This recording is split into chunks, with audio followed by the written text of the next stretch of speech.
Olá, começa agora o Inteiro Teor. Sejam bem-vindos e bem-vindas. Acompanhe comigo o papel da Justiça na proteção da Amazônia e conheça também alguns projetos do TRF da Primeira Região. Fique comigo e confira. TRF1 confirma a validade de decreto que ampliou reserva biológica do Jaru em Rondônia. Agentes da Polícia Judicial da Primeira Região participam de treinamento em gestão especializada. TRF da Primeira Região promove julgamento simulado mirim. Começa agora, vem comigo!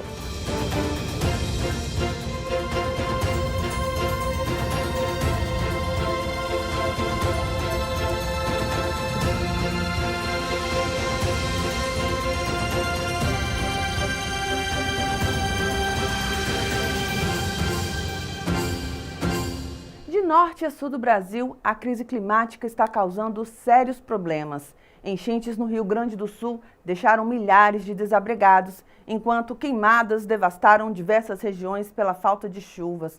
Mas como tudo isso está ligado à degradação da Amazônia? Descubra na reportagem de William Nascimento. Queimadas, desmatamento, garimpo ilegal, extração de minérios, pesca e caça predatórias. Até onde resistirá um dos principais biomas mundiais?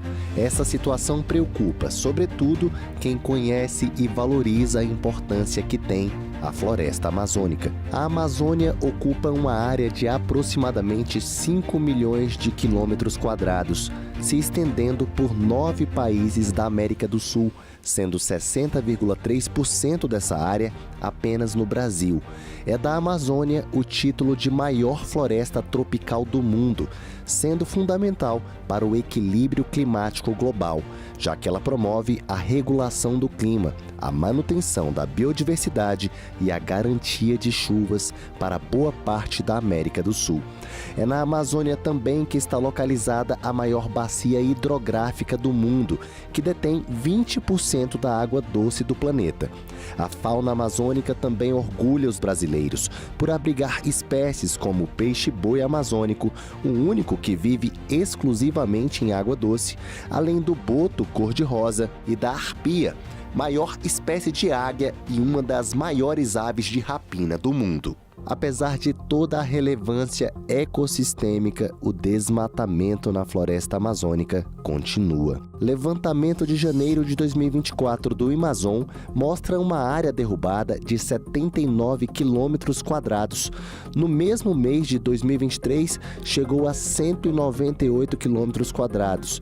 Apesar da queda de 60%, a área desmatada ainda equivale a mais de 250 campos de futebol por dia. Mais de 90% das árvores na Amazônia são derrubadas para a criação de pastos e produção de gado. Outro dado preocupante é o aumento da exploração madeireira não autorizada em terras indígenas e unidades de conservação. Apenas em 2023, 1.909 hectares em terras indígenas foram explorados, representando 23% da exploração ilegal total em Rondônia. As unidades de conservação também foram impactadas, com 1.314 hectares de exploração ilegal, ou 16% do total não autorizado. Responsável por uma dessas unidades de conservação, a Reserva Biológica do Jaru em Rondônia, João Paulo de Oliveira Gomes, do ICMBio, explica que há 3 espécies com risco de extinção na área: a onça-pintada, a ariranha e o gato do mato. Ele atua há 12 anos na unidade e fala da importância da reserva. A Reserva Biológica do Jaru ela é uma unidade de conservação do Grupo de Proteção Integral, né? Então são as unidades mais restritivas em termos de conservação, né? Ela foi criada em 1979, com a área de 245 mil hectares, mais ou menos. O objetivo dela, então, é preservar uma parte do bioma amazônico, né? Do leste do estado aqui de Rondônia. Então, hoje, a Rebio Jaru ela é uma das poucas manchas de floresta que ainda tem no leste do estado de Rondônia, né? Que fica na divisa com Mato Grosso. O resto já foi tudo praticamente utilizado para agropecuária, né? Aí a gente tem mais ou menos a Rebio Jaru e a terra indígena Igarapé-Lute, que é vizinha da gente, que é o leste do estado de Rondônia, onde ainda há preservação de floresta, né, in natura. Advogado e especialista em direito climático Rafael Lopes ressalta a relevância ecossistêmica das unidades de conservação ambiental. As reservas biológicas, elas são um tipo de unidade de conservação, né, de proteção integral. Então é um tipo criado pela legislação, na Lei 9985 de 2000, que ela estabelece o regime jurídico das unidades de conservação. E aí você tem reserva biológica que, junto com as estações ecológicas, elas são os locais, ou seja, os locais de proteção ambiental, de proteção mais intensa e de menos atuação humana. Então, nesses locais, a gente tem uma proteção extrema, né, e o objetivo, evidentemente, é proteger toda a fauna e a flora daquele local, que é o que a gente chama de biota, né? E esse objetivo é de realmente só ter, eventualmente, locais de pesquisa ou a entrada humana naquele local para pesquisa, né? Para se fazer pesquisa nos locais. Então, ela é extremamente importante para esse contexto da proteção ambiental, inclusive porque nós vivemos um momento de crise climática e o que a gente percebe é que esses lugares são refúgios de proteção ambiental e de combate às mudanças climáticas. Foi com esse entendimento que o TRF da primeira região decidiu negar uma liminar que tentava anular o decreto presidencial de 2 de maio de 2006, que ampliou a extensão da reserva biológica do Jaru para incluir a região conhecida como TD Bela Vista, em Porto Velho, Rondônia. A desapropriação da área de 60 mil hectares ocupada irregularmente foi questionada em uma ação popular. No entanto, o relator do processo, desembargador federal Flávio Jardim, observou que o local tem sido constantemente utilizado para o ingresso na referida reserva, seja para ocupação de terras com vistas à agricultura ou pecuária ou para exploração ilegal de produto florestal, o que é estritamente vedado pela Lei 9985 de 2000. Tem toda uma questão de preservação da biodiversidade. Então, não é só o que o bioma protege ou o que ele traz de captura de CO2 e assim por diante, mas também de manter espécies diferentes de fauna, de flora, que contribuem para essa riqueza e para a interação dos biomas. Então, essas reservas biológicas, elas são importantes porque elas são santuários, verdadeiros santuários ambientais que trazem uma proteção maior e um combate maior às mudanças climáticas. João Paulo destaca algumas ameaças às unidades de conservação. Existe a pressão madeireira, né, para a retirada de madeiras no interior da unidade, que a gente combate, né? Questão de garimpo também, então a gente fica na divisa leste com Mato Grosso, né? Então a gente encontra alguns vestígios, né, de pequenas pesquisas de minério, né, ouro e casterita principalmente. Questão de caça e pesca também, então isso é praxe na Amazônia, né, dentro das unidades de conservação, como são áreas preservadas, então você preserva aí a ictiofauna, né, então pescadores tentam utilizar então os recursos pesqueiros de dentro da unidade, né. A caça também é uma vertente que ocorre muito na Amazônia, né, uma questão cultural. Além disso, a gente tem essa questão, a pressão também pela invasão e regularização fundiária, né, de lotes, né, propensos lotes ilegais dentro das unidades de conservação. Né. Por fim, então, a criação de pasto para a criação de gado. Rafael Lopes destaca a importância da defesa ao meio ambiente, principalmente a atuação do judiciário nesse sentido. Esse contexto da proteção, então, se justifica plenamente, porque o contexto que a gente vive hoje é um contexto, de fato, de uma degradação acelerada. Esses processos recentes de queimadas evidenciam isso. Esses locais têm sido muito atacados, então a gente deve, sim, os órgãos devem, sim, buscar sempre o controle. A atuação do judiciário é extremamente importante. A gente está vendo, não só no TRF1, mas no Supremo Tribunal Federal, uma atuação muito clara na proteção do meio ambiente e buscando, de fato, uma solução para a crise climática que está posta, que está acontecendo e que é um caminho que a gente precisa seguir por outra rota, porque senão será o fim, efetivamente, da humanidade, pelo menos da forma como a gente vê hoje. Em tempos de crise climática, proteger a Amazônia é proteger o futuro de todos nós. A luta pela preservação continua, mas será que estamos fazendo o suficiente?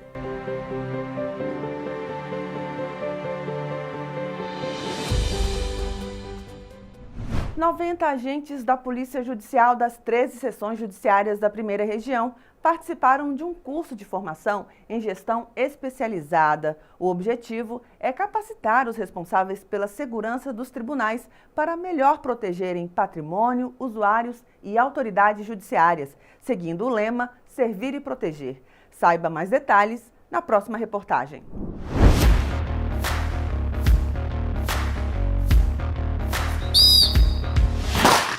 O treinamento representa um passo importante em direção à nova cultura de segurança na Justiça Federal da Primeira Região. A capacitação das duas turmas, com 45 policiais cada, foi realizada de 30 de setembro a 25 de outubro.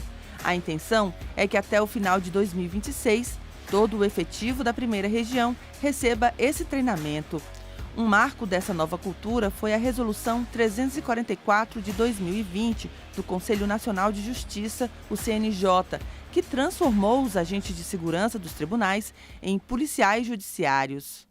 A missão dos policiais judiciais da Primeira Região é servir e proteger os ativos do Poder Judiciário, especialmente as autoridades da Justiça Federal, garantindo a autonomia, a independência e a imparcialidade do Judiciário.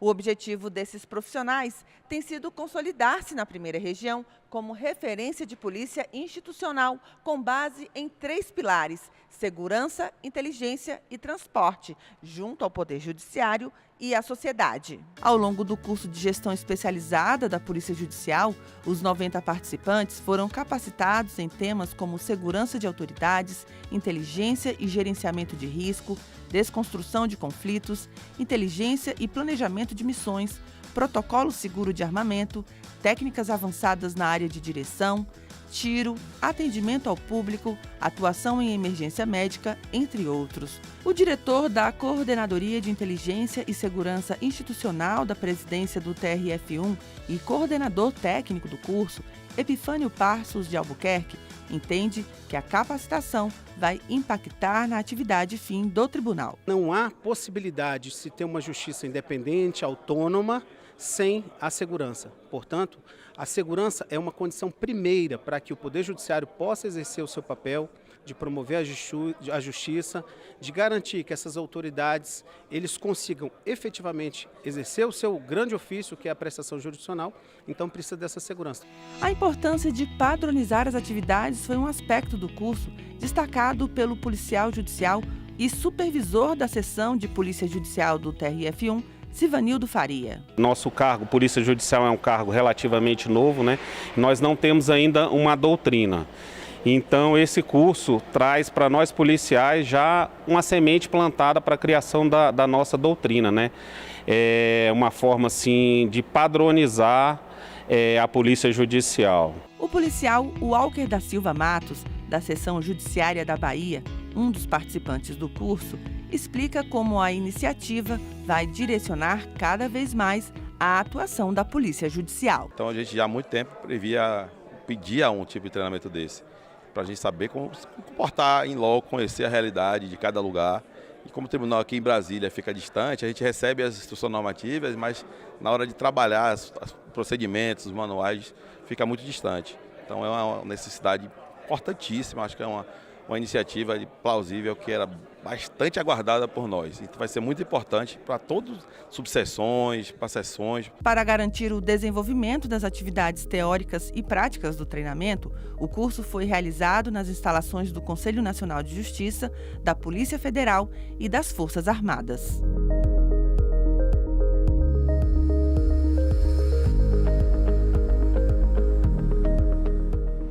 Dar lições de cidadania a quem no futuro vai cumprir seus deveres e também cobrar seus direitos. Com esse objetivo, o Tribunal Regional Federal da Primeira Região apresentou a 35 crianças como funciona o Poder Judiciário. Elas participaram de um julgamento simulado. Veja como foi na reportagem de William Nascimento. A história é intrigante. No distante planeta Orion, todos nascem com superpoderes. Mas, após um eclipse, alguns bebês começaram a nascer sem esses poderes. A solução, um comprimido especial, teve a distribuição suspensa e os cidadãos sem poderes recorreram à Justiça de Orion. No julgamento simulado, as crianças e adolescentes desempenharam papéis de desembargadores federais responsáveis por analisar um caso cheio de dilemas éticos e sociais. O servidor do TRF1, Carlos Domingues, levou os filhos trigêmeos para participarem. Experiência única, né? Ver as crianças terem essa oportunidade. Pelo que foi dito, parece que é o único tribunal do Brasil que realiza esse tipo de evento, né? E as crianças já podem participar como cidadãos plenos, né? E assim, até é uma visão que elas podem ter do que elas podem ser no futuro, né? Os pequenos juristas precisaram decidir se era justo ou não o governo de Orion gastar recursos com a cura dos orionitas sem poderes, enfrentando questões como desigualdade no acesso à saúde, além de gastos excessivos e o superendividamento do Estado. Foi uma experiência muito interessante para eles. Minha filha já tem 14 anos e nunca tinha tido a oportunidade de vir ao tribunal, onde eu já trabalho há 19 anos. Então foi uma experiência muito enriquecedora para as crianças e adolescentes e para nós foi uma oportunidade de vê-los atuando, argumentando, mostrando seu ponto de vista, concordando ou discordando do relator. Após as discussões, a Grande Corte Regional da Primeira Estrela acompanhou o voto da relatora mirim, Anita Pereira, no sentido de continuar fornecendo o remédio aos orionitas com dificuldades. Era sobre remédio, né? E eu já consegui um processo de remédio aqui na Justiça, porque eu tenho fibrose cística, eu precisava de um remédio que se chama Trikafta, que é mais ou menos a mesma coisa que aconteceu ali, só que com um remédio que existe na vida real. O julgamento simulado mirim trouxe importantes reflexões sobre a justiça, inclusão e solidariedade. Além disso, proporcionou às crianças uma oportunidade única de vivenciarem o funcionamento do sistema jurídico. O futuro pertence a vocês e vocês são responsáveis por esse futuro. E esse futuro não só de vocês, como aqueles que estão para vir, crianças que nascerão. Eles precisam ter a garantia de um Brasil livre, um Brasil bom. Quem sabe alguns de vocês, ou muitos, aqui nesta corte amanhã, sendo um juiz, ou desembargador, ou um membro do Ministério Público, ou um advogado, cuidando de questões parecidas com essa, né? Essa edição termina agora, mas você pode continuar acompanhando as novidades do TRF1 no site do Tribunal e também nas redes sociais como YouTube, Facebook e Instagram. E semana que vem a gente volta com mais uma edição do Inteiro Teor. Até a próxima. Tchau!